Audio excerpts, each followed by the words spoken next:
Hola, buenos días a todos. Bienvenidos a la sesión de comunicaciones orales, enfermedad renal crónica y ejercicio físico y esfera psicosocial, que moderamos la doctora Lorendiz Roca y yo mismo, Vicente Esteve. Y agradecerles el esfuerzo por haber venido aquí a primera hora, el último día de congreso, y vamos a ver si pasamos las comunicaciones de una forma bastante entretenida. Iniciamos entonces con el doctor Secundino, envejecimiento vascular evaluado por autofluorescencia dérmica como riesgo de inicio de terapia renal sustitutiva y mortalidad en pacientes con enfermedad renal crónica G1.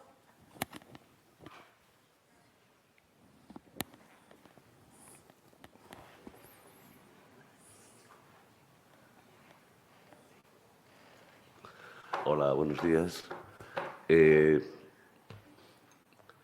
Estos son mis conflictos de intereses.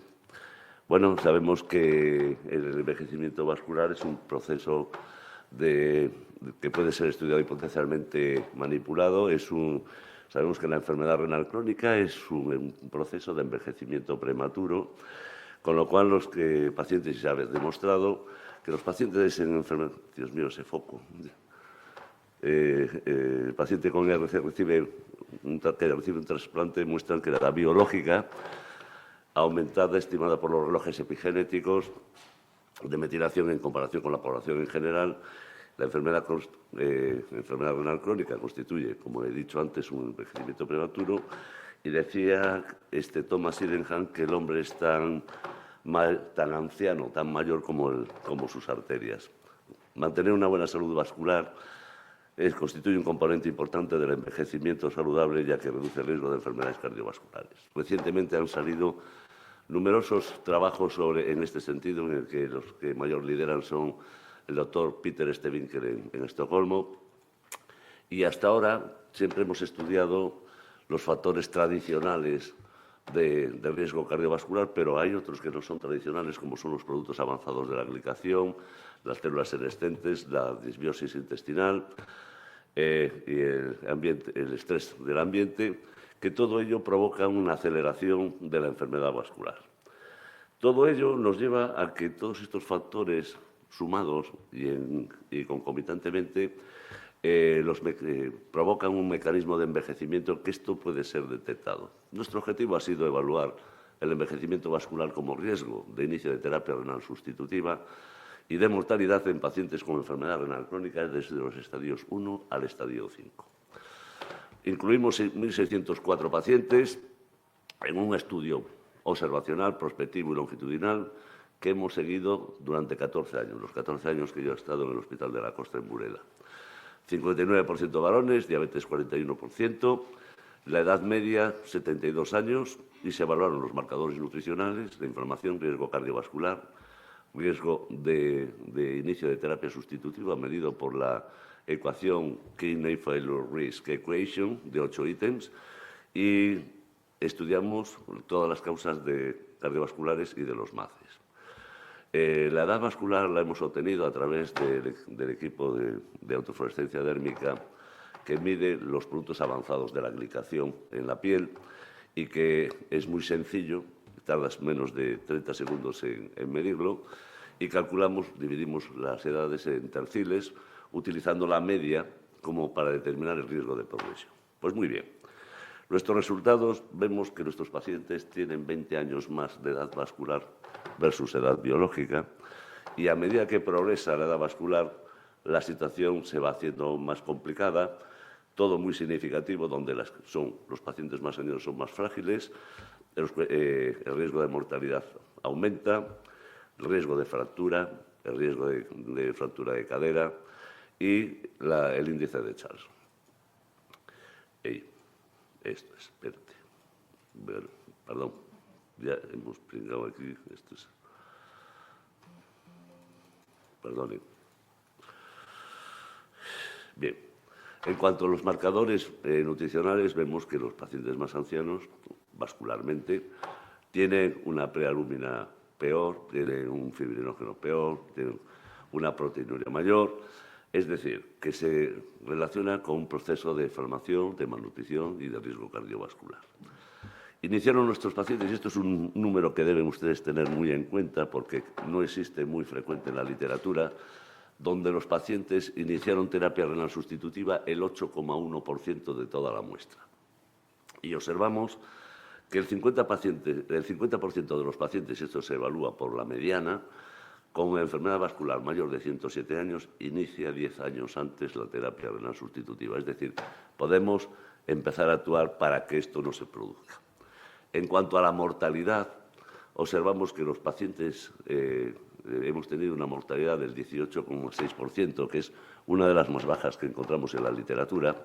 El 50% del grupo de mayor de 15 años fallece 14 años antes que los de menos de 15,6, exactamente entre 18 años. Así pues, la edad vascular constituye un parámetro pronóstico que es emergente porque no se está estudiando muy frecuentemente en el manejo del paciente con enfermedad renal crónica y, en concreto, el derivado de los AGEs, que lo hace mucho más práctico y muy evaluador. Se correlaciona con parámetros epidemiológicos como la comorbilidad, el riesgo de progresión de enfermedad renal crónica, el riesgo de fractura y también se relaciona con la anemia, la inflamación, nutrición y riesgo cardiovascular. Es un relevante predictor de inicio de terapia renal sustitutiva y de mortalidad. Y el inicio, ya le dije que este número deben de tenerlo ustedes muy frecuente para tenerlo en sus programas. La muestra, el inicio de terapia renal sustitutiva es del 8,1% y mortalidad del 18,6%. La edad vascular permite evaluar los riesgos de los pacientes con enfermedad renal crónica de forma individualizada y podemos evaluar las medidas que tomemos, si mejoran o no, porque es un proceso que parcialmente puede ser reversible. Y muchas gracias por su atención. Muy interesante. Tenemos la oportunidad de una pregunta para el auditorio. Si No, alguno doctora, tiene. no, perdón, yo sigo siendo doctor. A ver, Emma. Ay, es que no, ese foco, cuando vengan aquí ya... El aumento de edad vascular versus edad biológica será en el 100% de los pacientes. ¿Y en qué circunstancias esa diferencia o ese gap es mayor o menor? Quiero decir que has mirado a ver si hay alguna circunstancia que hace que esa, o en qué circunstancias esa diferencia de edad vascular versus la biológica es mayor. Vamos a ver. La edad vascular es, digamos, es la expresión de lo que le está pasando al paciente, eso está claro. Entonces, pacientes que están muy inflamados o que tiene eso, si tú corriges, disminuye la edad vascular. Y esto sí que lo vemos. Es decir, que esa edad vascular, en cierta forma, la puede revertir. Totalmente.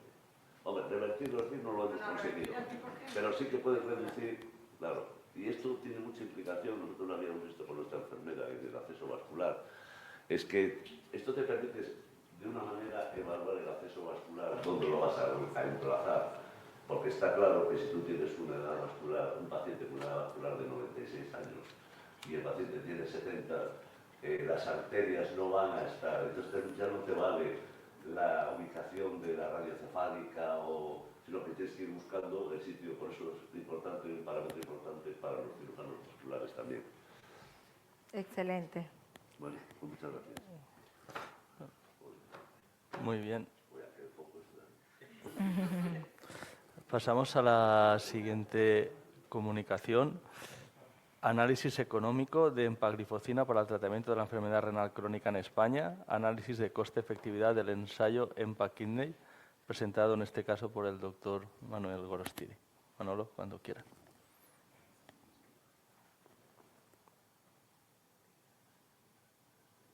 Pues muchas gracias, doctora Ronca, doctor Esteve, compañeros en la sala. Buenos días. Nuestro mini homenaje a las víctimas y a los damnificados de Valencia.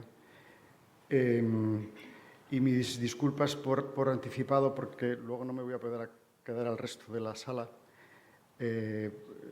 Tenemos que grabar un vídeo de bienvenida al Congreso de Oviedo del 2025. Y entonces ya les invito a todos ustedes, aquí en primicia casi, a venir a Oviedo el año que viene. Y no, mis disculpas por no poder estar en el resto de la sesión. Los conflictos de intereses, el fundamental es que este es un proyecto que está financiado por Boehringer Ingelheim, todo el desarrollo de este análisis fármacoeconómico de empagliflozina. En un congreso de nefrología no hace falta insistir en la importancia epidemiológica de la enfermedad renal crónica, su prevalencia, su carga de enfermedad primero para el paciente en cuanto a cantidad y calidad de vida y, por supuesto, para la carga tremenda que supone para el sistema sanitario, ¿no? La variable principal del estudio EMPA-Kidney que ven en esta parte de la diapositiva y que la conocen ustedes, en una determinada población de enfermos con enfermedad renal crónica, en unos determinados estadios y grados de albuminuria, empagliflozina añadido al tratamiento estándar ocasionó un 28% de reducción de riesgo de un compuesto de variable principal que conocen que era a su vez un compuesto de deterioro de función renal, de progresión de enfermedad renal y de mortalidad por causa cardiovascular, ¿no? Entonces, el objetivo del estudio fue evaluar la relación coste-efectividad y coste-utilidad de empagliflozina en pacientes adultos con enfermedad renal crónica y desde el punto de vista de un sistema sanitario, en este caso el sistema sanitario, el Sistema Nacional de Salud español, ¿no? Se construyó un modelo de progresión de Markov que se basó en los 18 estados de salud que son resultado de la multiplicación de 6 estadios de función renal, según las guías que digo, y 3 estadios de albuminuria, ¿no? Se incluyó una población de adultos con enfermedad renal crónica que hubieran sido elegibles para ser incluidos en el estudio EMPA-Kidney. Se compararon una simulación de añadir al tratamiento estándar empagliflozina o placebo o simplemente seguir con el tratamiento estándar y se evaluaron fundamentalmente costes sanitarios directos, farmacológicos, de cuidados no farmacológicos, eventos, revisiones, etcétera, de tal manera que la perspectiva es la de un sistema nacional de salud. Aquí, por ejemplo, no se evaluaron los que cada vez hablamos más de los costes sociales, por ejemplo, de la enfermedad renal, en forma de bajas o en forma de dependencia, etc. Aquí simplemente la perspectiva es meramente económica desde el Sistema Nacional de Salud, ¿no? Los resultados principales a evaluar fueron años de vida ganados ajustados por calidad, costes totales, y estas ratios de coste-efectividad y coste-utilidad incremental a lo largo del tiempo, ¿no? Una serie de subanálisis y de análisis de sensibilidad para asegurar la robustez de los resultados. Y estos fueron los resultados principales, ¿no? En esta parte de la imagen ven que en más oscuro, empagliflozina añadido al tratamiento estándar otorgó 1,1 años de vida ganados con respecto al tratamiento estándar. En la parte central de la imagen ven que empagliflozina añadido al tratamiento estándar ocasionó 0,99 años de vida ajustados por calidad de ganancia. Y en esta parte de la imagen ven los costes, el diferencial de costes sanitarios, ya les digo, en el sistema de salud español, que ocasionó empagliflozina añadida al tratamiento estándar con un ahorro de ven ahí de 8.125 euros por paciente, ¿no? Estos resultados, que son las variables más duras, años de vida ganados y años de vida ganados ajustados por calidad, fueron fundamentalmente porque el paciente con tratamiento añadido de empagliflozina pasa más tiempo en estadios más precoces de la enfermedad renal crónica, o dicho de otra forma, progresa menos, llega menos a estadios avanzados y, por supuesto, llega menos a tratamiento renal sustitutivo, ¿no? El incremento de costes de empagliflozina resultó sobrepasado por los beneficios en cuanto a ahorro a medio-largo plazo de recursos sanitarios, ¿no? En cuanto a la colocación de empagliflozina en la figura que conocen de menos eficacia a más eficacia, más coste, menos coste, la opción de empagliflozina queda en esta situación de más eficacia y menor coste. Esto los expertos en farmaconomía dicen que es una opción dominante. En conclusión, que empagliflozina es una opción terapéutica dominante para el tratamiento de la enfermedad renal crónica frente a placebo, frente al tratamiento estándar, el standard of care, y que se espera que la utilización de empagliflozina en pacientes con enfermedad renal crónica mejore los resultados en salud, calidad de vida de los pacientes y disminuya el uso de recursos económicos en España. Muchas gracias por su atención. Muchas gracias, Manuel. ¿Alguna pregunta en la audiencia? Comentario. Que ha presentado Roberto Alcázar, y evidencia que los ISGLT2 hay que, porque no creo que haya diferencia, se ve que no hay diferencia. Yo creo que tanto uno como que los ISGLT2 deben de ser incorporados ya desde los estadios más precoces al objeto ya no solo de mejorar y retrasar la progresión de la enfermedad, sino también por el ahorro de coste sanitario. Y lo del año, que fue lo que yo le pregunté a Roberto, está claro que mejora el coste por año ganado con calidad de vida es francamente bueno. Sé que enhorabuena. Un comentario, Manolo, si me permites. Cuando empezasteis esto, ¿os sorprenden estos resultados? Porque da la sensación de que a 40 años, si no lo he entendido mal, ¿mejoras solo un año? No, la metodología de lo de los 40 años de observación, al final y a la posterior, no, son dos cuestiones diferentes, ¿no? En los estudios de farmacoeconomía se trabaja un horizonte muy largo en tiempo para, digamos, evaluar todo lo que le puede ir pasando a un sujeto, a un individuo sano, por ejemplo, o con factores de riesgo, estadios iniciales de la enfermedad y progresión. O sea, por eso es el horizonte. En realidad, luego, los resultados son similares a los de los ensayos clínicos. Me explico. Se incluye una población, por ejemplo, que tenía de media en torno a 66 años.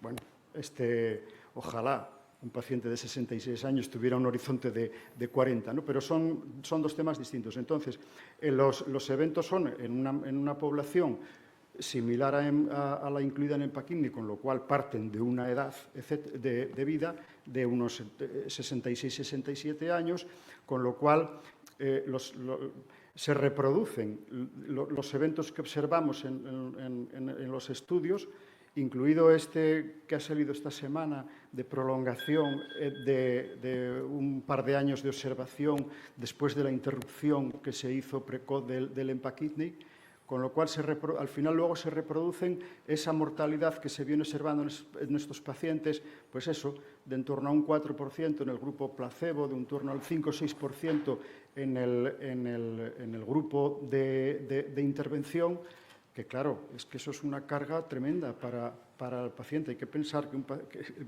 perfil de este paciente que está sufriendo esa mortalidad en ese plazo. Y entonces, al final, y perdona que me he ido un poquito por las ramas, de que has comentado de ese año de vida ganado, es sobre una perspectiva de una sobrevida de ese paciente de 12, 14 años, ¿no? Muchas gracias, doctor. Excelente. Avanzamos entonces.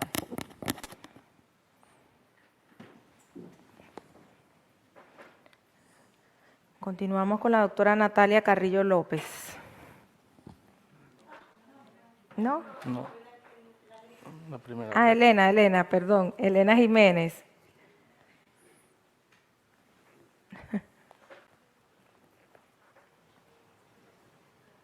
Bueno, yo os voy a hablar de las nuevas estrategias de cribado de enfermedad renal crónica en pacientes de alto riesgo.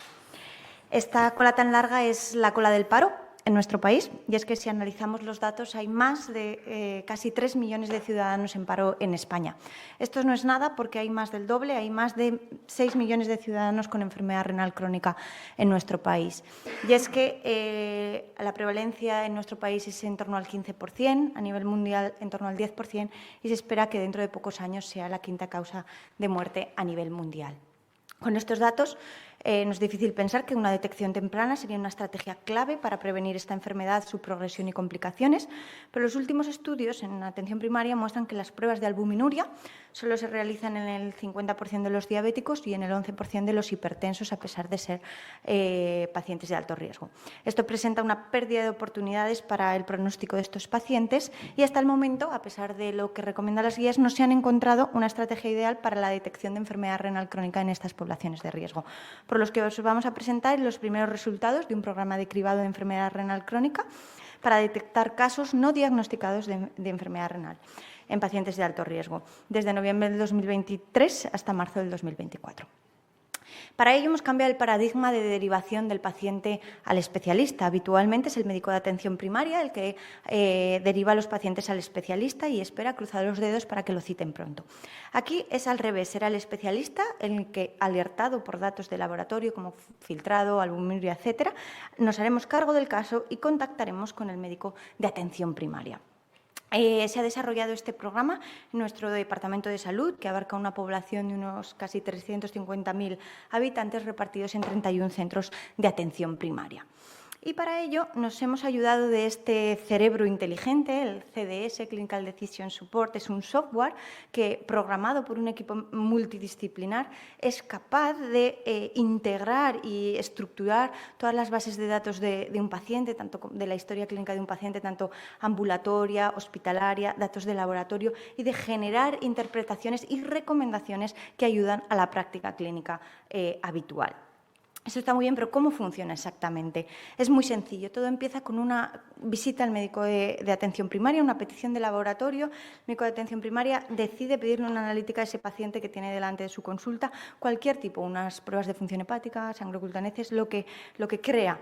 El sistema detecta si el paciente tiene estos factores de riesgo y, si es así, directamente esa petición de laboratorio que está a punto de imprimir el médico de atención primaria le añade estos parámetros de función renal. Y no solo esto, porque cuando salen los resultados analíticos, el sistema es capaz de analizar los resultados y detectar si hay enfermedad renal crónica o progresión en ese paciente. Tanto es así que si tiene una albuminuria mayor de 300, un filtrado menor de 30 o progresión de enfermedad renal crónica, directamente lo deriva al nefrólogo para una valoración. Valoración online que un nefrólogo se encargará caso por caso detallado de decir si ese paciente requiere una visita presencial en consulta o, por el contrario, dar recomendaciones al médico de atención primaria para un mejor manejo de ese paciente con enfermedad renal crónica. Con respecto a la progresión, también hemos sido nosotros los que con estos ítems de abajo se ha programado al sistema para que detecte los diferentes tipos de progresión. Una vez interpreta los datos, también le da recomendaciones directas al médico de atención primaria. Si no tiene enfermedad renal crónica, en paciente de bajo riesgo, es el semáforo verde, repita en 2 años. Paciente de moderado riesgo, filtrados menos de 60, albuminios menos de 300, les da estas recomendaciones, y estos sí que son los casos con criterios de derivación a nefrología. ¿Y cómo nos los deriva el sistema? Pues semanalmente recibimos, el nefrólogo que se encarga de revisar estos casos recibe un correo electrónico con todos estos datos, CADIGO, progresión, datos del paciente para poder revisarlo uno por uno, albuminuria, sedimento, que nos ayudan mucho. Y estos han sido los resultados.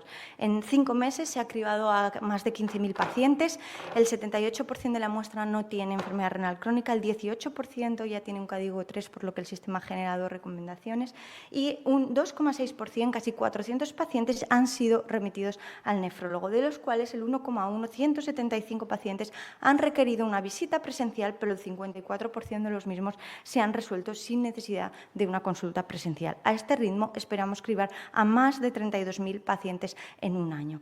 Y esto que veis aquí es exactamente lo que reciben nuestros médicos de atención primaria. Esta analítica, por ejemplo, este es un paciente que sí que tenía criterios de derivación a nefrología, le han calculado el CADIGO, un G4A3, el CAFRE, y le han dicho no es necesario que realice la interconsulta de nefrología, son ellos mismos los que se van a encargar de decirte. Y esto ya es el máximo abordaje del cardiorrenometabólico, porque dados los buenos resultados de nuestro cribado, en nuestra área se están en estadios más incipientes creando nuevos cribados de diabetes, de insuficiencia cardíaca en el área.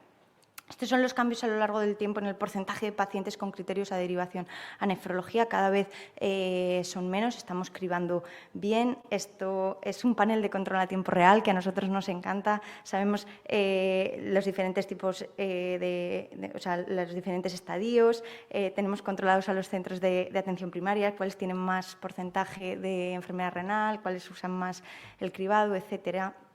El sistema también nos informa de los tratamientos que recibe el paciente. Y bueno, esto es una muestra aleatoria de 100 pacientes que han tenido criterios de derivación a nefrología. Vemos cómo el uso de medidas nefroprotectoras está muy por debajo de lo que debería, a pesar del alto riesgo de los pacientes. Y deciros que con este sistema ya se han detectado al menos y se han realizado al menos 5 biopsias con patología glomerular grave y diagnosticadas muy precozmente. Y esto que no se quede aquí, lo importante de este proyecto es que es exportable y hay hospitales a nivel nacional que comparten este hardware y este software. Se puede extender a muchos otros puntos. Y no es por soñar, cambiando de tercio, esta es la tasa de mortalidad de mujeres por cáncer de mama en España. Esta era la tendencia hasta que en 1990 se instauró el cribado y ahora esta es la tendencia.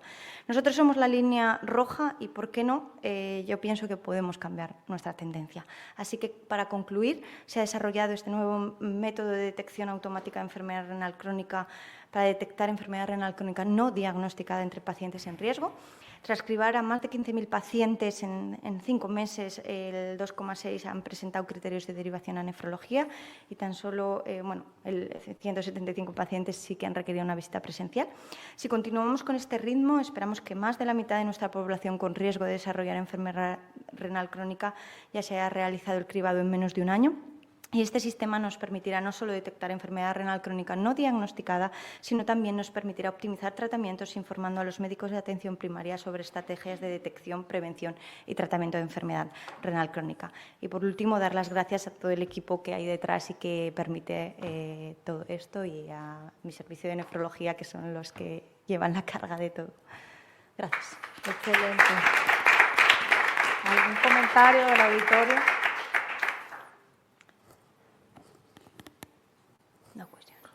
Excelente, doctora. Avanzamos. Felicidades entonces. y nada, pues en poco tiempo ya tendréis cribados prácticamente a todo el mundo. Enhorabuena porque es una forma excelente del cribaje y optimizar el trabajo, al fin y al cabo. Totalmente, es muy bueno para nuestros pacientes y sinceramente es potencialmente costo efectivo y exportable, así que es muy bueno. Muy bien, enhorabuena. Pasamos a la segunda comunicación, en este caso del doctor Cigarrán. Ángulo de fase, sodio-potasio Intracelular. Sí, es que me han quitado la presentación. Y masa celular derivados de la bioimpedancia son marcadores independientes de inicio de terapia sustitutiva renal y mortalidad en enfermedad renal crónica estadios 1-5. Bueno, yo también me sumo a la solidaridad con el pueblo valenciano después de esta dramática situación. Estos son mis conflictos de intereses. Sabemos que el análisis de la composición corporal es fundamental para saber las distintas variaciones y las distintas alteraciones que tiene nuestro organismo y tiene un importante riesgo cardiovascular. Los 3 parámetros clave de la bioimpedancia vectorial son el ángulo de fase, la masa celular y el intercambio sodio-potasio, intercambiable. La célula es una batería donde alrededor hay una membrana que cuando se altera favorece la salida del potasio y la entrada del sodio. Bueno, hemos intentado evaluar la relación de estos 3 parámetros con el inicio de terapia renal sustitutiva. Saben ustedes que la bioimpedancia en esos aspectos ha demostrado ser muy útil y con la mortalidad. Evaluamos 2.126 pacientes, también un estudio observacional, longitudinal y prospectivo durante 14 años, en donde ya los datos se los he comentado antes, pero es prácticamente lo mismo, lo único que varía es que incluimos todo tipo de patologías. Bueno, el inicio de terapia renal sustitutiva por el ángulo de fase, vemos que el ángulo de fase marca los pacientes que tienen un ángulo de fase superior a 4 grados, tienen una supervivencia mayor que los que tienen por debajo de 3. Concretamente, los que tienen un ángulo de fase por debajo de 4 grados inician terapia renal sustitutiva 10 años antes de lo que inicia con ángulo de fase de 6. Con respecto al ángulo de intercambio sodio-potasio, esto es un parámetro que no ha sido estudiado ampliamente en la literatura y nosotros, por la importancia que ha tenido y la prevalencia y por el pronóstico que tiene, nos ha permitido detectar muy precozmente estadios de inflamación, sobre todo, ¿no? La célula se altera mucho antes de lo que manifiesta la PCR o la interleuquina 6. Entonces, observamos que el intercambio sodio-potasio de 1.06 ha sido el punto de cambio, en donde vemos que los que tienen más inflamación viven aproximadamente inician terapia renal sustitutiva 12,5 años antes. En cuanto a la masa celular se criba en el 40%, porque estos son porcentajes. Los que tienen una masa celular mayor del 40% tienen mejor y tardan mucho más en iniciar terapia renal sustitutiva, concretamente a los 11 años. En cuanto a la mortalidad, y aquí te les pongo los 3 parámetros, vemos que el ángulo de fase de menor de 4, el intercambio sodio-potasio menor de 1.06 y menos de 40% aumentan claramente la mortalidad, y en nuestro caso la mortalidad fue de 14 años. Así pues, concluimos lo que les acabo de decir, que un ángulo de fase menor de 4, que un intercambio sodio-potasio de 1.06 y una masa celular mayor de 40, son indicadores importantes de freno de progresión de la enfermedad renal crónica. Además, se asocian con mortalidad en la población geriátrica en enfermedad renal crónica, y todo ello subraya la importancia que tenemos en el seguimiento cuidadoso y detección precoz para mejorar estos resultados en los pacientes con enfermedad renal crónica. Es necesario seguimiento y, sobre todo, debemos evaluar periódicamente a nuestros pacientes en el primer momento en que detectemos cualquier alteración. Este es nuestro grupo, el grupo de investigación, con el cual le presento al doctor Gorriz, que no lo conoce. Este es nuestro grupo de investigación nefrológica, y este es el de la derecha, es el grupo de la consulta de acerca del Hospital de la Costa. Muchas gracias por vuestra atención. Muchas gracias, Secundino. ¿Alguna pregunta? ¿Algún comentario? Sí que tengo un comentario, Secundino. Son muy interesantes estos datos y tenéis bastante población. ¿Habéis hecho algún subanálisis relacionándolos por el grado de insuficiencia renal? Sí, para ver la supuesta evolución, ¿no? Que probablemente los pacientes con enfermedad renal más avanzada avancen más.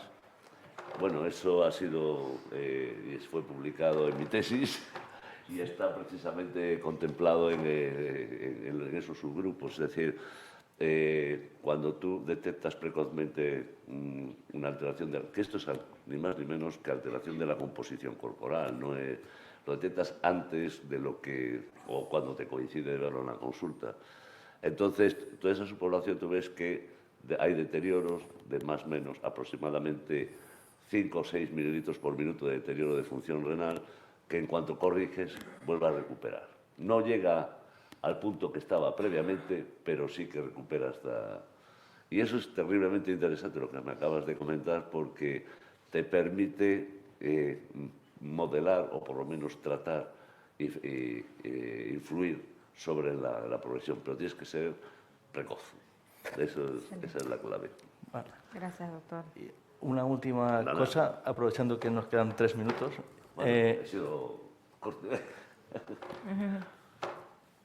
Ángulo de fase sodio-potasio o masa celular. ¿Con cuál te quedas? ¿Perdón? De los tres, ¿con cuál te quedarías si solo pudieses hacer uno? Pues yo pudiera hacer uno, me quedaría... Es que me lo pones difícil, ¿eh?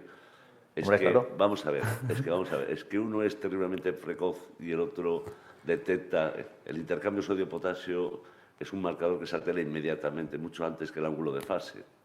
El ángulo de fase detecta la salud celular, con lo cual yo podría quedarme con dos, pero con uno, te diría yo, pues si no ya tendría otra técnica distinta.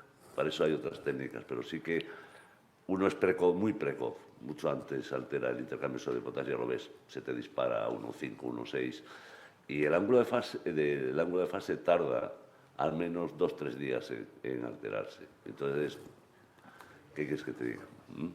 ¿Qué?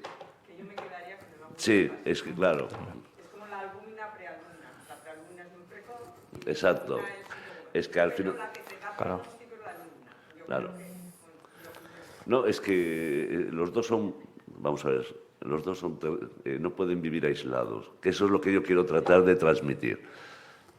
Entonces, por supuesto, el ángulo de fase ha demostrado que tiene influencia en la mortalidad y en la salud, pero esto es nuevo, nadie, hasta que lo hemos escrito nosotros, no ha habido una serie que estudiara el intercambio sodio-potasio como un factor pronóstico. O sea, esta es digamos, una nueva...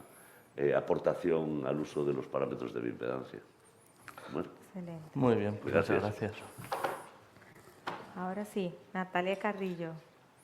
Nuevas poblaciones de linfocitos T como biomarcadores tempranos no invasivos de daño vascular en la progresión de la enfermedad renal crónica. Gracias. Bueno, buenos días. Bueno, no soy Natalia, soy Julia Martín. Bueno, no tengo ningún conflicto de interés. Como ya sabrán, la enfermedad cardiovascular es uno de los principales factores implicados en la alta mortalidad y morbilidad de los pacientes con enfermedad renal crónica, enfermedad que también se caracteriza por presentar un alto perfil inflamatorio. Esta relación entre enfermedad cardiovascular e inflamación queda patente en varias patologías vasculares, como por ejemplo la aterosclerosis, que también es muy frecuente en estos pacientes con RC. Por eso se hace necesaria la búsqueda de biomarcadores para detectar este daño vascular cuanto antes en estos pacientes, así como su posible relación con la inflamación en la enfermedad renal crónica. Antes de nada voy a comentar algunos resultados previos obtenidos por nuestro grupo y realizados en pacientes con enfermedad renal crónica, pero ya en diálisis. Y es que en estos pacientes vimos desequilibrios en ciertas poblaciones novedosas de células inmunes, como puede ser una subida en el nivel de células T inmunosenescentes y una bajada en las células T angiogénicas o células TANG. Las células T inmunosenescentes, a pesar de su nombre, son células de perfil proinflamatorio y, de hecho, escapan a la regulación del resto del sistema inmune, por ejemplo, siendo resistentes a la apoptosis. En el caso de las células T angiogénicas o TANG, son un subtipo muy especial de linfocitos T implicados en vasculogénesis y en reparación vascular y, por ello, potencialmente relacionadas con la enfermedad cardiovascular. Lo que ocurre es que en la enfermedad renal crónica no se sabe muy bien qué pasa con estas células TANG. Con todo esto, nos planteamos si en la enfermedad renal crónica, antes de entrar en diálisis, observaríamos estas mismas características de estas poblaciones inmunes, es decir, en estadios previos de la enfermedad. ¿Cómo evaluamos las poblaciones inmunes y ese daño vascular en estos pacientes? Pues antes de nada comentaré que en este estudio participaron 43 pacientes con enfermedad renal crónica frente a 38 controles pareados por edad y sexo.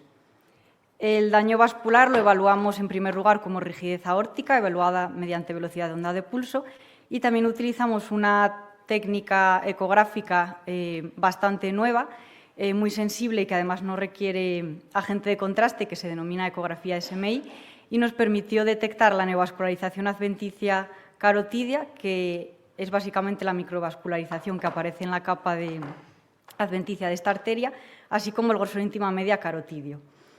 Las poblaciones de células inmunes se evaluaron mediante citometría de flujo y nos centramos en la detección de aquellas poblaciones que se vieron alteradas en los pacientes en diálisis que comenté en la diapositiva anterior, como son las células T inmunosenescentes y las células T angiogénicas. Antes de nada, para dejar claras las características de nuestra población de estudio, comentaré que tanto controles como pacientes presentaron una media de edad de unos 67 años y que los pacientes con enfermedad renal crónica mostraron las características esperables en esta enfermedad, como fue una bajada del filtrado glomerular estimado o un aumento de los niveles séricos de PTH y FGF23.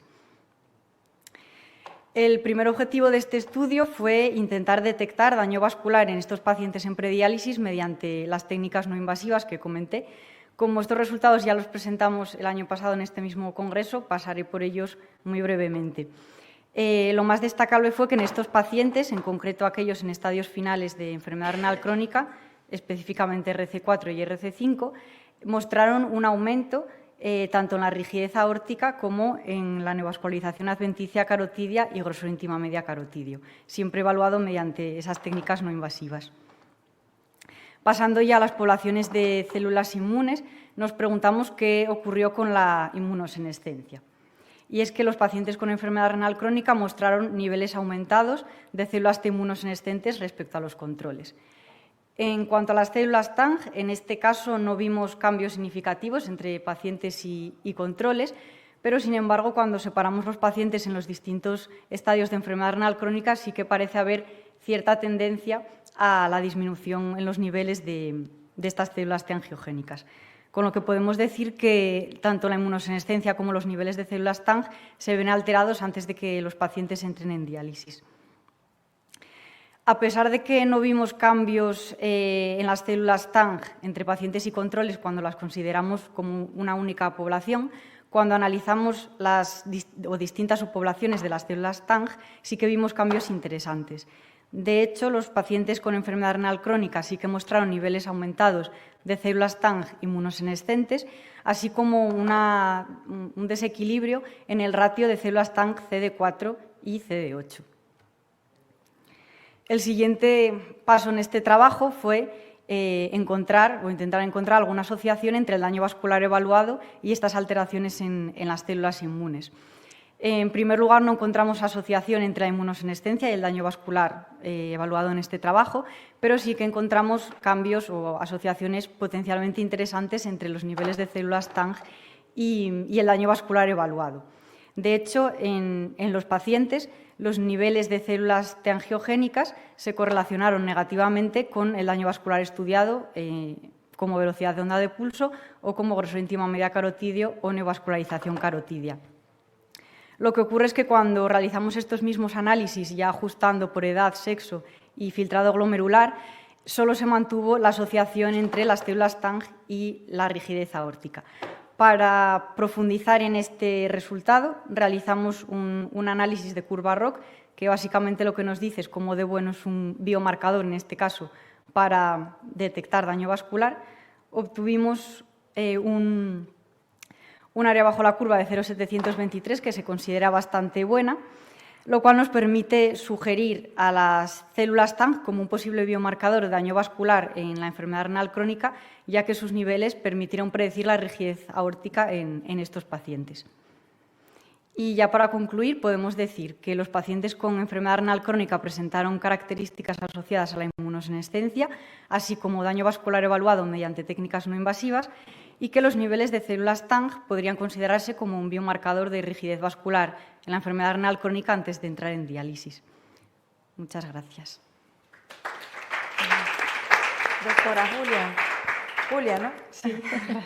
¿No tomaron en cuenta las causas de la enfermedad renal? Si eran diabéticos, hipertensos, no. Como tal, ¿no? No, podemos consultarlo. De hecho, hay algún paciente diabético, sí que tenemos recogido, si son hipertensos, de hecho, prácticamente todos los pacientes, el 80 y mucho, 90% son hipertensos. Pero no hicimos los análisis, ajustamos las correlaciones por estos parámetros y no encontramos nada interesante, supongo que porque la mayoría de los pacientes, al tener ese daño ya basal y esa hipertensión, pues no nos permite encontrar algo diferente. Excelente. ¿Alguna pregunta al auditorio? ¿Comentarios? Muy bien. Gracias. Bueno, pues ciñéndonos estrictamente al tiempo, pasa a la siguiente comunicación, que es la comunicación que ha recibido el premio en esta sesión de comunicaciones orales, que es Fragilidad y lipidómica, resultados de un estudio de casos y controles en pacientes con enfermedad renal crónica avanzada, que presenta la doctora Jimena Muñoz. Adelante.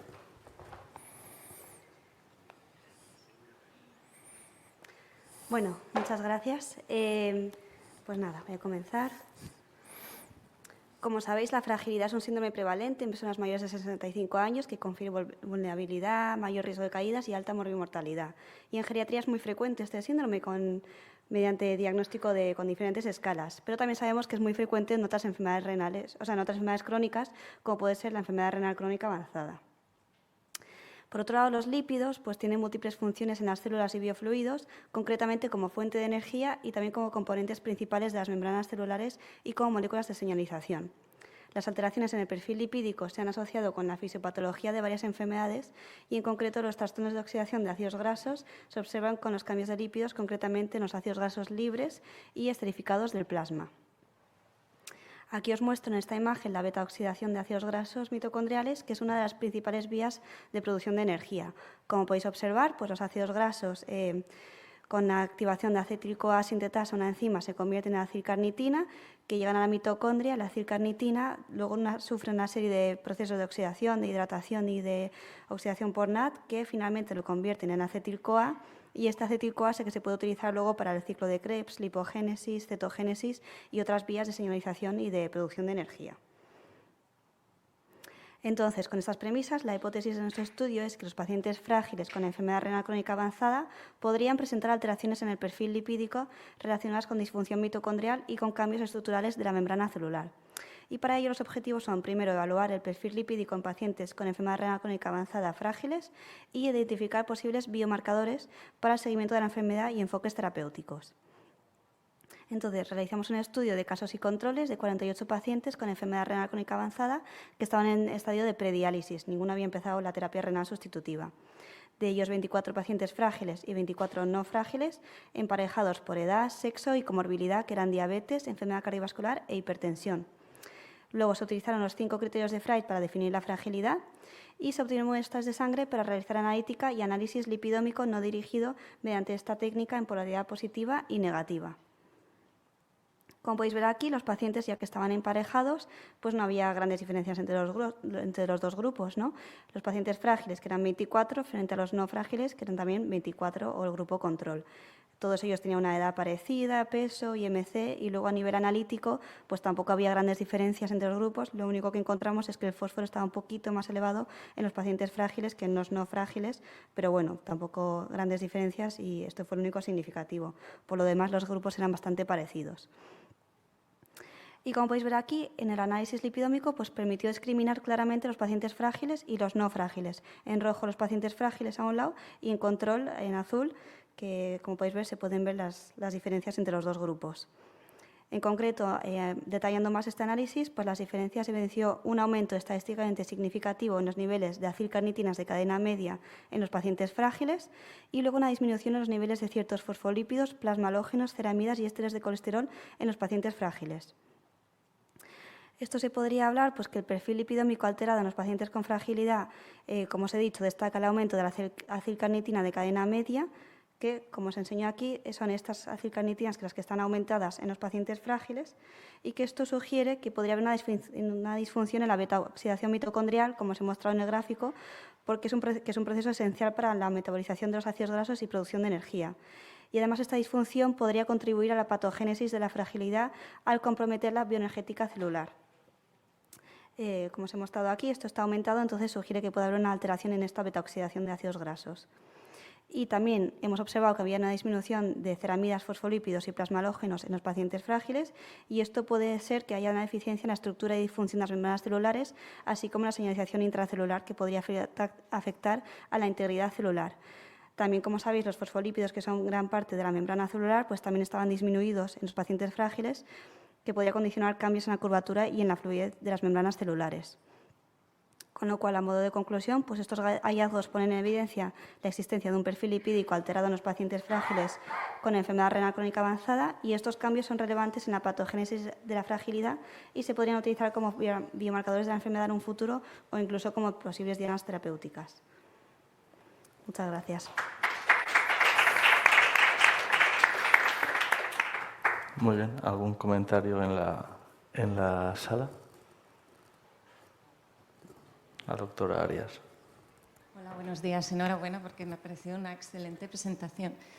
Cuando tú dices que podríamos utilizar estos biomarcadores a nivel práctico para los que no hacemos lipidómica, ¿cómo lo tendríamos que hacer y qué coste implica? Pues es una buena pregunta. Es verdad que ahora mismo está todo muy como en la fase como de estudio de los, pues eso, un poco la parte molecular. Pero bueno, sí que es cierto que si en un momento determinado pudiésemos medir estos plasmalógenos, ceramidas, por ejemplo, en sangre, o las acilcarnitinas, como os he mostrado, que estaban también aumentadas en los pacientes frágiles, pues se podría poder ver si, pues por ejemplo, los pacientes frágiles de nuestro hospital tuviesen estas aumentadas en sangre, y luego incluso, pues como diana terapéutica, porque puede ser que, no sé, incidiendo en este perfil lipidómico pudiésemos alterar un poco la enfermedad.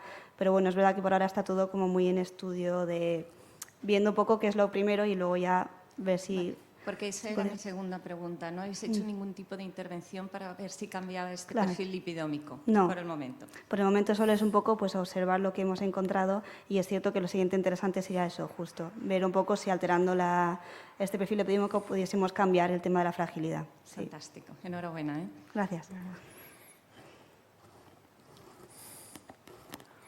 Vamos ahora con el doctor Jesús Ángel Calvino. El ámbito domiciliario impacta favorablemente en el estado emocional de los pacientes en tratamiento renal sustitutivo.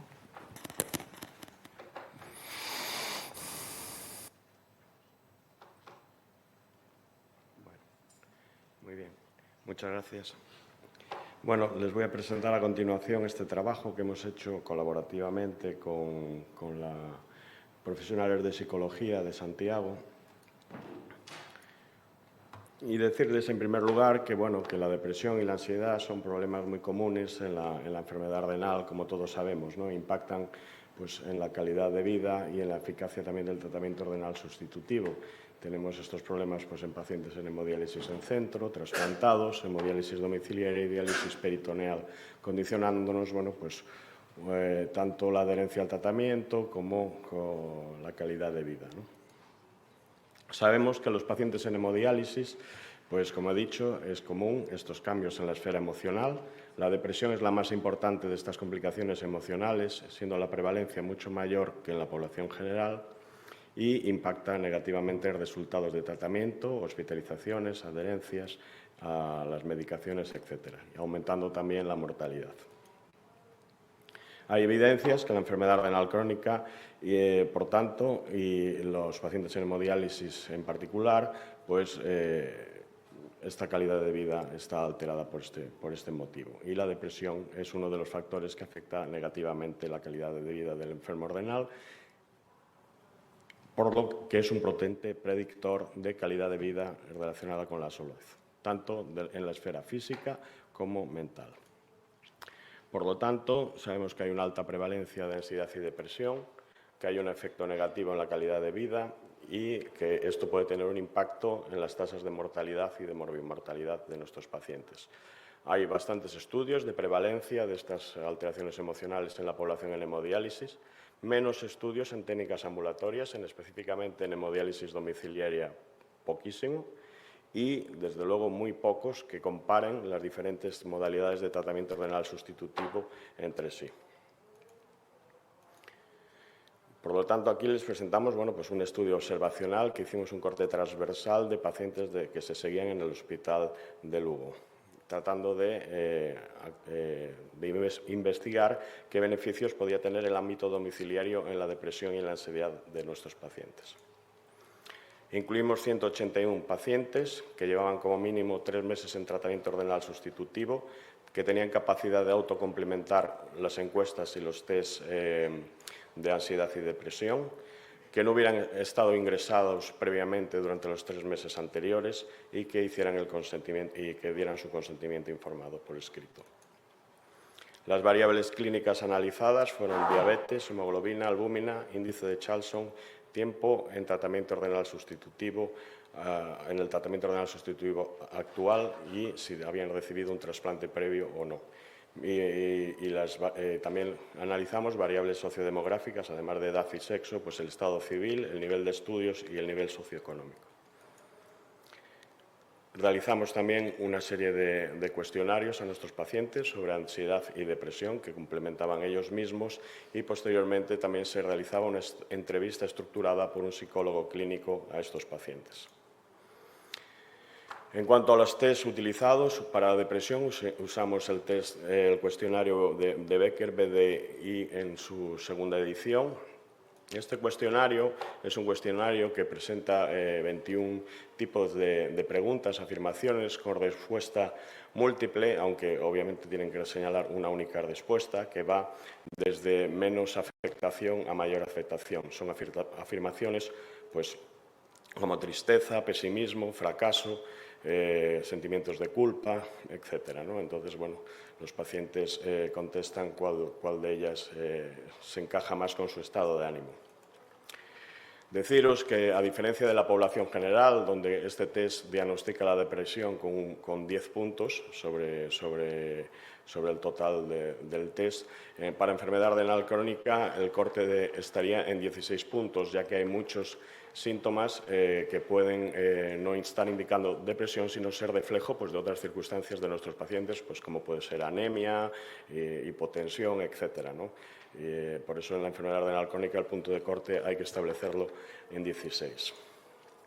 Respecto a la ansiedad, usamos la escala hospitalaria de ansiedad y depresión. Bueno, solo usamos la parte de ansiedad, la parte de depresión sería redundante, pero deciros que esta es una escala que tiene 7 preguntas que van graduadas de 0 a 3 a medida de que están la severidad de los síntomas. Y también el total, por tanto, son 21 puntos. La entrevista estructurada, bueno, pues esto ya es una herramienta psicológica de actuación de los psicólogos que fue llevada a cabo por un psicólogo general sanitario, pero que estaba ciego a las puntuaciones de los test. Pasando ya a los resultados, bueno, pues las poblaciones de las 3 modalidades de tratamiento eran diferentes, con un mayor tiempo de tratamiento renal sustitutivo de aquellos pacientes trasplantados, más diabéticos en los pacientes en hemodiálisis en centro y mayor nivel de hemoglobina y de albúmina en la población trasplantada, pues como podría ser esperable. También el índice de Charlson era significativamente mayor para aquellos pacientes en diálisis frente a la población trasplantada. Respecto a las variables sociodemográficas, solo encontramos diferencias en la edad. La edad era mayor en las técnicas de tratamiento renal sustitutivo con diálisis, mientras los trasplantados eran más jóvenes. No había diferencias en el estado civil, nivel de estudios ni nivel socioeconómico entre las 3 distintas poblaciones.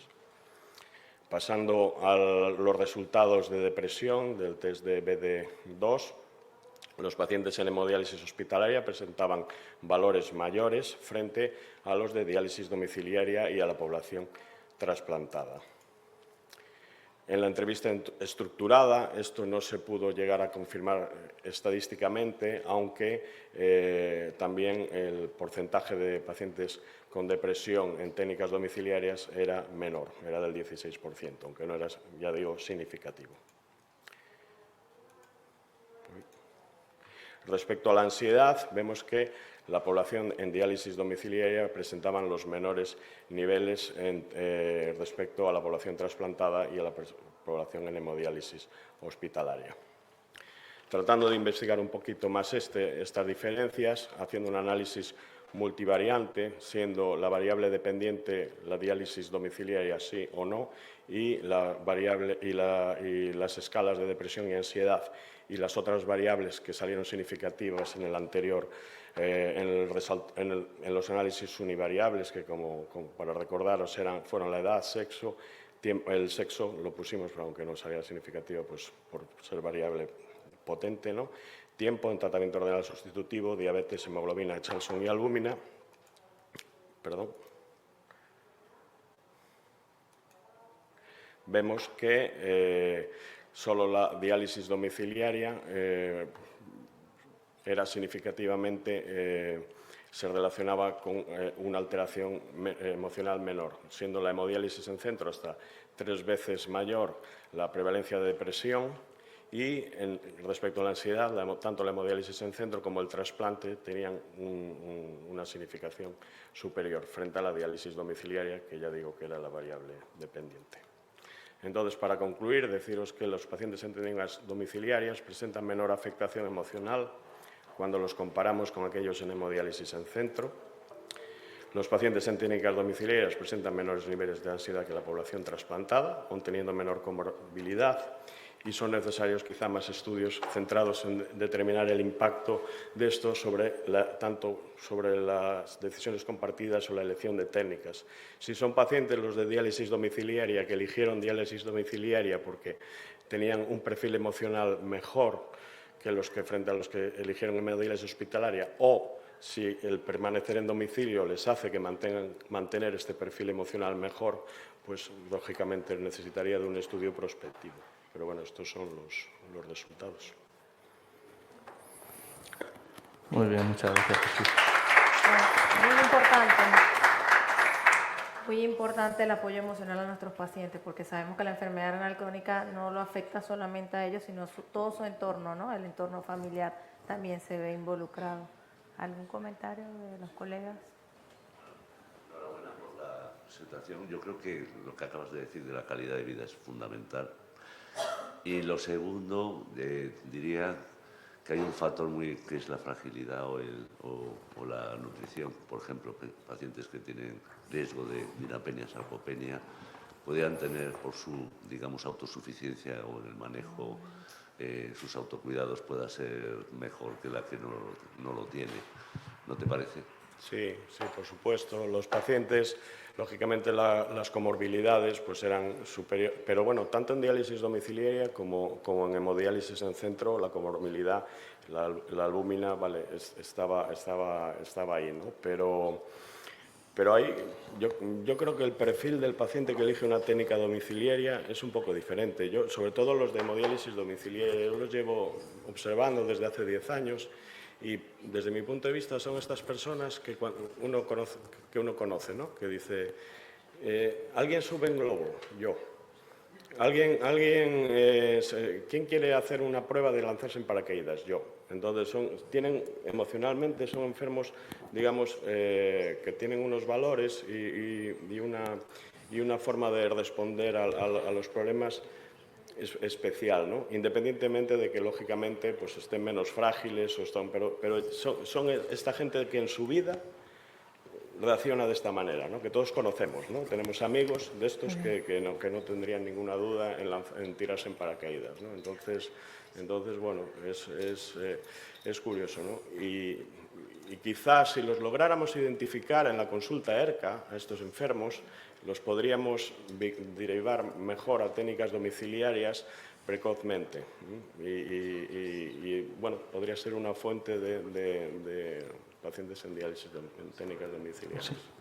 Yo creo que eso lo tienes que implementar en la ERCA, que sí que la tienes, claro. Y que junto con el cuestionario de mortalidad y calidad de vida, pues son actividades que claro, nosotros en Purera sí que lo habíamos hecho y realmente es terriblemente importante, ¿no? Lo hacemos los dos centros, ¿no? Ya sabes que los dos tenemos acerca, ¿no? Entonces, las encuestas de depresión en ERCA por la parte de la enfermería son fundamentales. Un enfermo que está deprimido no va a querer. Bueno, pero bueno, secund. Ya te pasaré la factura. Venga, muchas gracias. Vale, muchas gracias, Jesús.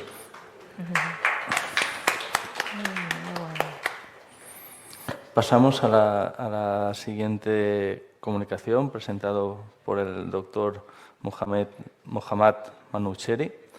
Sarcopenia severa en pacientes con enfermedad renal crónica avanzada, un estudio prospectivo de Cortes.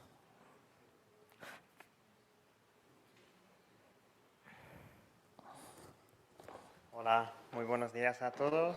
Antes de nada quería agradecer la oportunidad de compartir nuestro estudio sobre sarcopenia realizada en el Hospital Príncipe de Asturias con la colaboración de de la Universidad de Alcalá.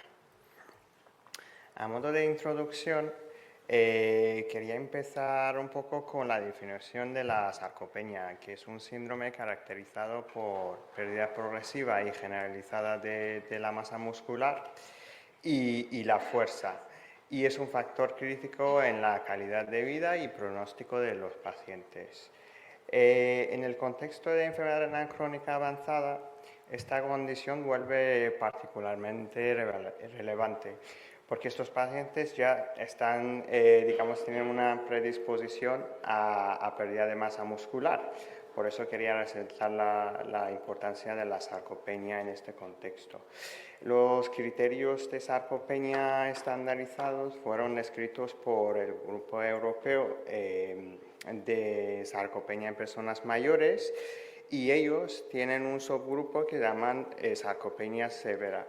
Y estos pacientes cumplían 3 criterios: una baja masa muscular, una disminución de la fuerza muscular y una baja capacidad funcional.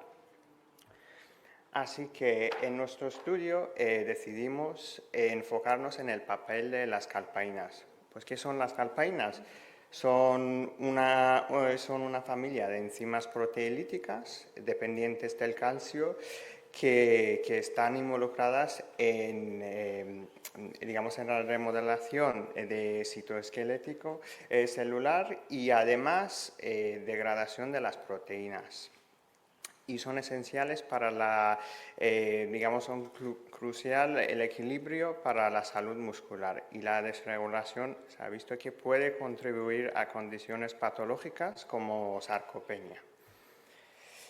Así que nuestro objetivo en el estudio fue un poco ver si la actividad de calpaína podría asociarse con sarcopenia severa en los pacientes, y por eso digamos que hemos hecho un estudio prospectivo de cohortes con 100 pacientes que cumplían esos 3 criterios: mayor de 18 años, un filtrado menor a 20 y que no estuvieran en diálisis. Al inicio del estudio hicimos una analítica basal y medimos los niveles de calpaínas a través de un ensayo de actividad de calpaínas.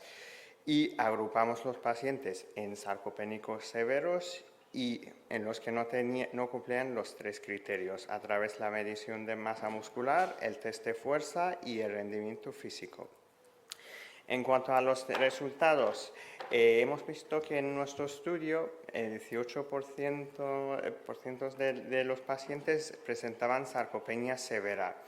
Y en estos pacientes pues observamos que la prevalencia aumentaba con la edad y con algunas comorbilidades como la diabetes y enfermedad cardiovascular. No hemos visto diferencias en el sexo ni en la hipertensión. A nivel de las características analíticas de los pacientes, pues no hemos visto, diferencias significativas en torno a la función renal, el nivel de anemia, el metabolismo óseo-calcio, y tampoco hemos visto que estuvieran más inflamados los que presentaban sarcopenia severa. Así que la medición de la actividad de calpaína en nuestro estudio nos mostró que los pacientes que tenían sarcopenia severa presentaban niveles significativamente más bajos de esta enzima. Así que para evaluar los factores asociados hicimos un análisis multivariante en que elegimos los valores que salían significativos, y lo que vimos es que la diabetes es el factor de riesgo más importante en la sarcopenia severa en nuestro estudio, que aumentaba pues, la prevalencia de la sarcopenia severa casi 7%. Y luego, por el otro lado, vimos que la actividad de la calpaína en sangre, cuando fue más bajo, era en los pacientes que presentaban sarcopenia severa. Por eso nos mostró que era un factor protector. Y en cuanto a la enfermedad cardiovascular y la edad, no hemos visto que haya una diferencia estadísticamente significativa. Y al final queríamos ver un poco si estos pacientes con sarcopenia severa entraban más en diálisis o morían más. Así que en nuestro estudio es verdad que vimos que hay una tendencia en los pacientes con sarcopenia severa para entrar en diálisis y una mayor mortalidad, pero los resultados no fueron estadísticamente significativos. Finalmente, a modo de conclusión, pues en nuestro estudio la sarcopenia severa era prevalente en los pacientes con enfermedad renal crónica avanzada y la prevalencia aumentaba con la edad y se asociaba con comorbilidades como la diabetes y enfermedad cardiovascular. La actividad de las calpaínas circulantes en sangre es significativamente inferior en los pacientes con sarcopenia severa, sugiriendo este hallazgo su utilidad en la detección de esta patología. Y finalmente, los resultados sugieren que la combinación de la diabetes y baja actividad de las calpaínas podría ser útil en la identificación de pacientes con mayor riesgo de desarrollar sarcopenia severa, lo cual puede tener implicaciones en la planificación del tratamiento y seguimiento de estos pacientes. Muchas gracias. Muchas gracias. ¿Algún comentario en la sala? Disculpadme porque igual está y yo no lo he visto. ¿Habéis visto si hay relación entre marcadores de inflamación y calpaína? Hemos medido en los pacientes, hemos medido el PCR y salían igual en ambos pacientes, ambos grupos. ¿Alguna relación? Es que a mí me ha pasado como a la doctora Huarte. ¿Alguna relación? Me ha parecido albúmina, creo que no estaba, ¿no? Si no estaba, sí lo hemos medido, pero no al final en la tabla de residuos. ¿Y había alguna asociación? Me imagino que tampoco. No.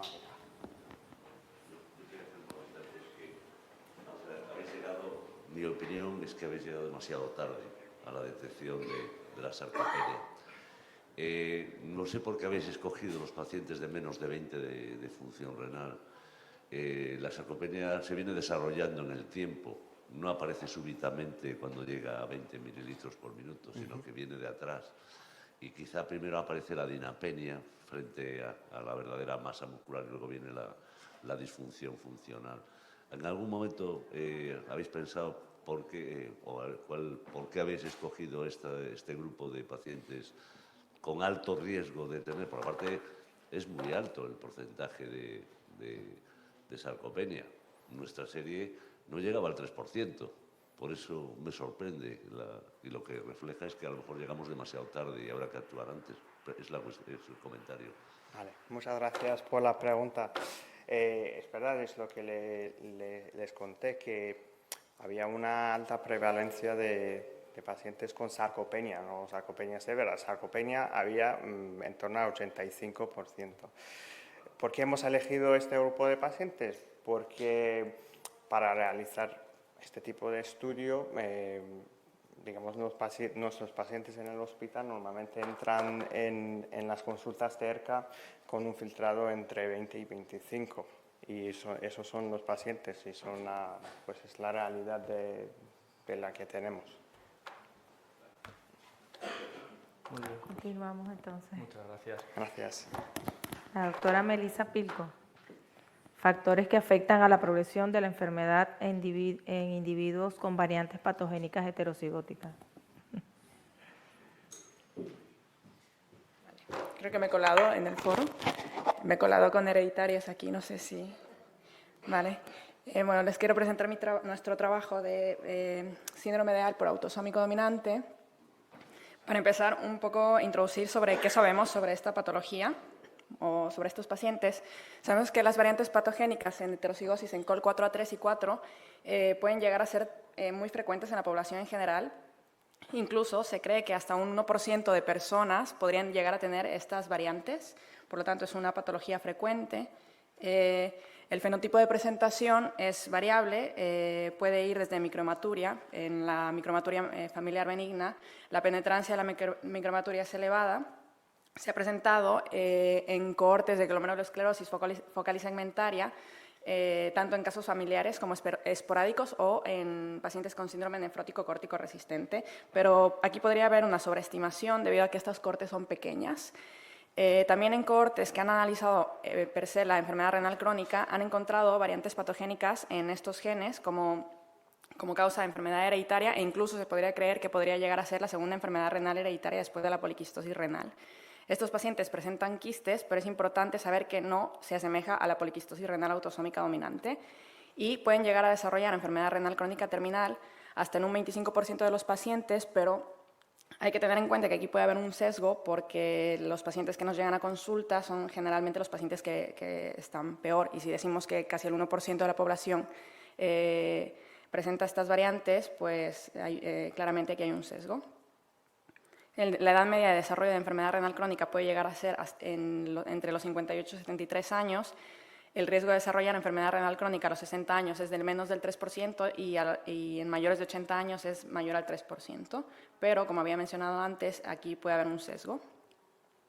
Estos pacientes es importante porque los llamamos síndrome de Down por autosómico dominante, pero estos pacientes no han presentado manifestaciones extrarrenales, por lo tanto, no semeja el AL por el hígado al X. Entonces, ¿por qué algunos pacientes desarrollan enfermedad renal crónica y otros no? Existe una alta variabilidad fenotípica, tanto inter como intrafamiliar, y hay familias en las cuales hay gente con enfermedad renal crónica terminal antes de los 50 años y personas que tienen más de 80 años y no han desarrollado ningún tipo de patología de proteinuria y simplemente tienen microhematuria. Entonces, el objetivo de nuestro estudio es identificar variables asociadas a peor evolución en estos pacientes. Es un estudio retrospectivo observacional multicéntrico de una cohorte ampliada de individuos con variantes patogénicas o probablemente patogénicas en COL4A3 y COL4A4 en heterocigosis. Se los dividió en dos grupos para analizar rápidos progresadores y lentos progresadores para identificar las variables de progresión rápida. Este es el algoritmo que seguimos para seleccionar a los pacientes con rápida progresión.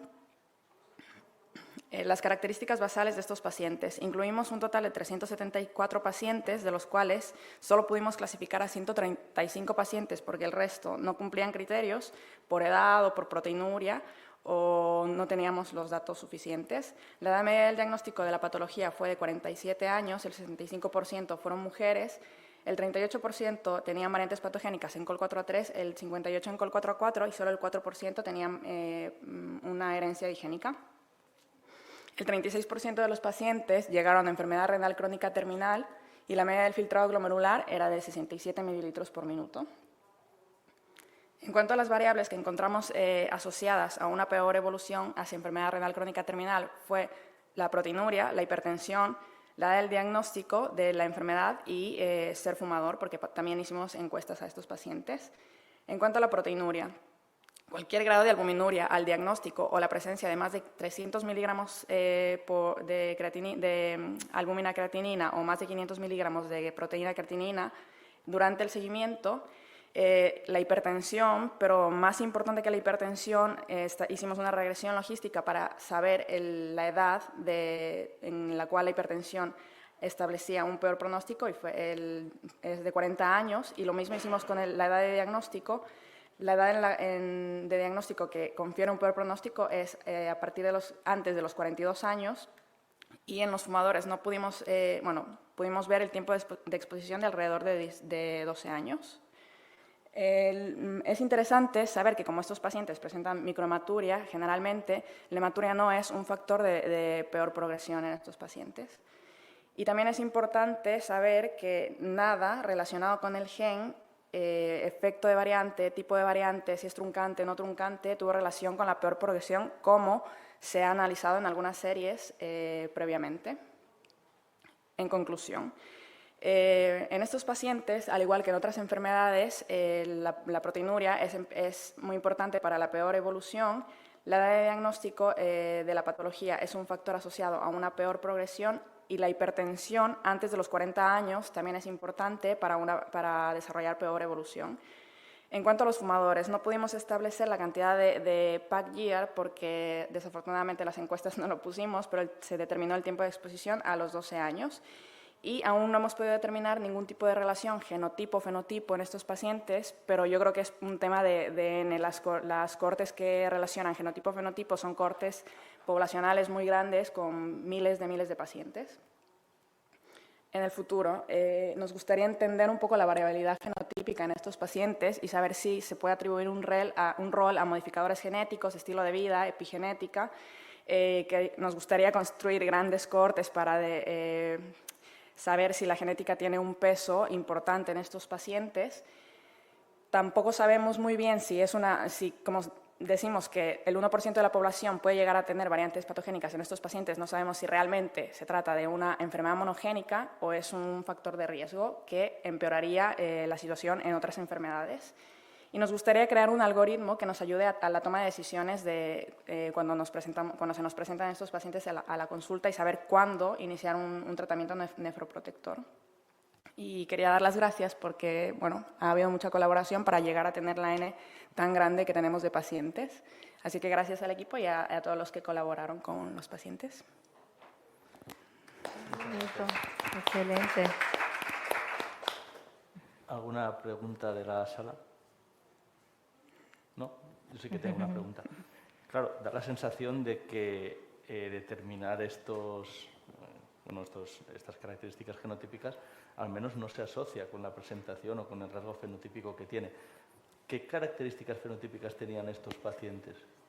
Porque tal vez, a lo mejor, si tuviesen una mayor expresión, probablemente sí que podríais encontrar alguna relación. Bueno, son pacientes que van a consulta, entonces normalmente la mayoría de pacientes son pacientes que ya tienen algo de enfermedad renal. Lo bueno de esta cohorte es que es realmente gente que está enfermo y que se ha diagnosticado de que la variante es consecuencia de la enfermedad, sea conglomerulosclerosis focal segmentaria, micromaturia, proteinuria, y algunos son familiares de pacientes. Por ejemplo, tenemos 2 pacientes de 30 años y su madre de 60 años. Entonces hay un poco pacientes índice y familias. Muy bien. ¿Alguna pregunta más? Pues nada, excelente. Gracias. Claro, muchas gracias. Bueno, creo que ya no hay ninguna presentación más, pues con esto llegamos al final. Muchas gracias a todos los presentes, los ausentes y gracias a todos por ajustarse también al tiempo. Muchas gracias. Por finalizar Vamos a tomarnos la foto.